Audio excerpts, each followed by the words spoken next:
Ассалаумағалейкум, құрметті қазақ елі. Соңғы бір 2 күнде қазір әлеуметтік желіде қатты қызу талқыға түсіп жатқан менің белгілі бір подкастта Құрманғазы атамыз туралы айтқан.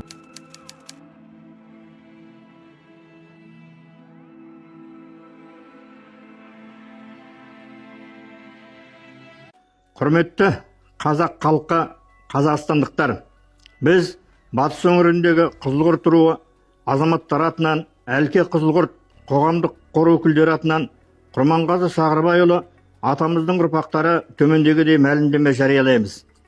Соңғы кезде әлеуметтік желілерде актер Қайрат Әділгерей, ұлтымыздың мақтанышы, күй атасы атанған дәулескер күйші, әлемге белгілі тарихи тұлға Құрманғазы Сағырбайұлы атамыз туралы ел алдында ар намысын қорлайтын, жалған және жала сипатындағы сөздер айтқан видеосы тарауда. Аталған эфирде Қайрат Әділгерей ешбір тарихи ғылыми деректерге сүйенбестен Құрманғазы Сағырбайұлын почерному жүрген разбойник, яғни теріс жолды таңдаған қарақшы, Исатай есімді досымен бірге гоп стовщик болған деген мазмұндама сөз айтып, атамыздың ар намысына, қадір қасиетіне және тарихи беделіне нұқсан келтіретін жалған ақпарат таратқан. Біріншіден, тарихи деректерге сәйкес Құрманғазы Сағырбайұлының мазары Ресей Федерациясы Астрахан облысы Алтынжар елді мекенінде, Ақжар деген жерде емес. Және ол жерде 2009-2013 жылдары Қамза Нұрғазиев есімді шырақшы ата болды. Руы жайық беріш. Ол атамыз Қайрат Әділгерей айтқандай мәлімет таратуы мүмкін емес. Екіншіден, досы Исатай деген емес, руы Қызылқұрт Соба Ешмат есімді рулас досы. Үшіншіден, актер Қайрат Әділгерей эфир барысында Құрманғазы Сағырбайұлының негізгі кәсібі ұрлық, қарақшылық, ал күй тартуды тек хобби ретінде пайдаланған адам ретінде көрсетеді. Бұл тұжырымдар тарихшылардың немесе күйшінің өмір жолын көрсеткен ғалымдардың еңбектеріне мүлдем қайшы келеді. Сондай-ақ Қайрат Әділгерей Қазақстандағы кино саласы туралы пікір білдіре отырып, тарихи тұлғаның өнердегі бейнесінен бөлек тұлғаның образын ашу қажет деген желеуменен атамыз Құрманғазы Сағырбайұлының жоғарыда аталғандай жағымсыз бейнесін кино арқылы көрсетуге болатынын ұсынады. Бұл әрекет қазақ халқының тарихи тұлғасын әдейі бұрмалау, оның рухани мұрасын кемсіту деп есептейміз. Біз Қайрат Әділгерейге осы кезге дейін уақыт бердік. Осы айтылғандардың жайттарды ескере отырып, актер Қайрат Әділгерей қоғам алдында жала жабу, жалған ақпарат тарату және тарихи тұлғаның ар намысы мен қадір қасиетіне нұқсан келтіру әрекеттеріне құқықтық баға беріп, сараптама жүргізіп, оған қатысты Қазақстан Республикасының заңнамасына сәйкес тиісті шаралар қолдану үшін үстінен іс қозғап сотқа арыз түсіреміз. Алтынжардағы атамыздың басына барып кешірім сұрауды талап етеміз. Қазақстанда шегірткелер құтырған заман болды. Мына Есуасты тыңдап көріңізші. Мысалы Құрманғазы туралы кино түсіретін болсақ, біз оның күйші ғана білеміз. А на самом деле оның шырақшысына барып тұрсаң, он вообще разбойник болған. Он кәдімгі черный, по черному жүрген. Құрманғазының 80 күйі болған ғой. Исатай деген досы болған, екеуі гопстойщик байлардан тартып алған, кедейлерге берген, представляешь? А хобби күй тартқым келеді. Хобби. Узым бар ғой, күй тартқым келеді деп тұр ғой. Представляешь? А соны раскрывать етсек, мысалы. Біз әлі, бізге не надо, пока бізде столько шикізат, который мы кино арқылы өзіміздің тұлғаларды өзімізге раскрывать ете алмайтымыз. Куда нам Оскар? Енді осындай кем ақылдарға не айтуға болады? Ең үлкен қасірет бұның әлеуметтік желіге шығып сайрап отырғаны емес. Ең үлкен қасірет бұның миллион тіркелуші тыңдаушылары бар. Бұларды үлкен сахнаға шығарады, киноға түсіреді және де тойларды басқаруға шақырады. Ең үлкен қасірет осында. Асуға ат шықпайтын арба шықты, бүркітті қанды балақ қарға жықты. Кешеге жымда жортқан жолбарыстар бүгінде қоян көрсе жарға бұқты деген Әсет Найманбаевтың айтқан сол кезіндегі ана қаратаяқ большевиктердің елді қалай топалаңға ұшыратқанын дәл осы заманға жүзді айтуға болады.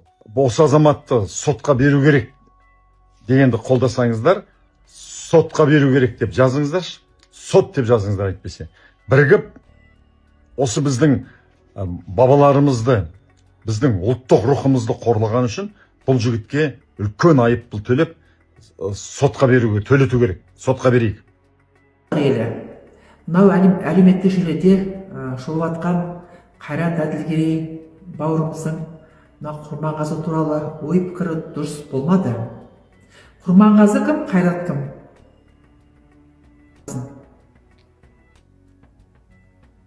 Біз айтамыз ғой, біз жұлдыздар дейміз. Нағыз жұлдыз бізде Құрманғазылар, Қайрат Әділгерей емес. Ұят болады. Құрманғазы бабамыздың аруағын қозғамаңдар. Біз Құрманғазының арқасында біз әлемге танып отырмыз. Құрманғазының күйлерімен. Жұлдызбын, өсіп кеттім деген. Осы қазіргі біздің жұлдыздар қазір құтырған заман. Құтырмаңдар. Қазақтың жұлдызы Құрманғазы аспанда. Қайрат сен ешкім емес. Сен жай ғана тамадасың.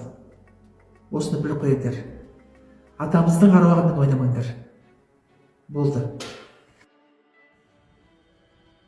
Ассалаумағалейкум, құрметті қазақ елі. Соңғы бір 2 күнде қазір әлеуметтік желіде қатты қызу талқыға түсіп жатқан менің белгілі бір подкастта Құрманғазы атамыз туралы айтқан пікірім қатты талқыға түсіп жатыр. Тіпті Орал қаласынан ақсақалдар, алқа билері жиналып, маған осы видеодағы айтылған сөзге қатты наразылық білдіріп, тіпті сотқа бермек екен. Осы ретте мен өзімнің қателігімді мойындаймын. Бұл осыдан 3-4 жыл бұрын подкастта айтылған әңгіме болатын. Жалпы мен өзім жүрген жерде тарихи жерлерді бабалардың басына, аруақтарына құран бағыштап, жалпы сондай тарихи жерлерді аралағанды жақсы көремін. Кез келген тарихи жерлерде бабалардың басында шырақшы, экскурсовод, яғни тарихшы болады. Мен бұл әңгімені сондай бабамыздың басындағы шырақшының өз аузынан естіген болатын. Менің қателігім сол шырақшының әңгімесін басқаша форматта жеткізген, яғни жастар тілде дөрекі форматта жеткізген. Оны мен мойындаймын, ол менің үлкен бір қателігім.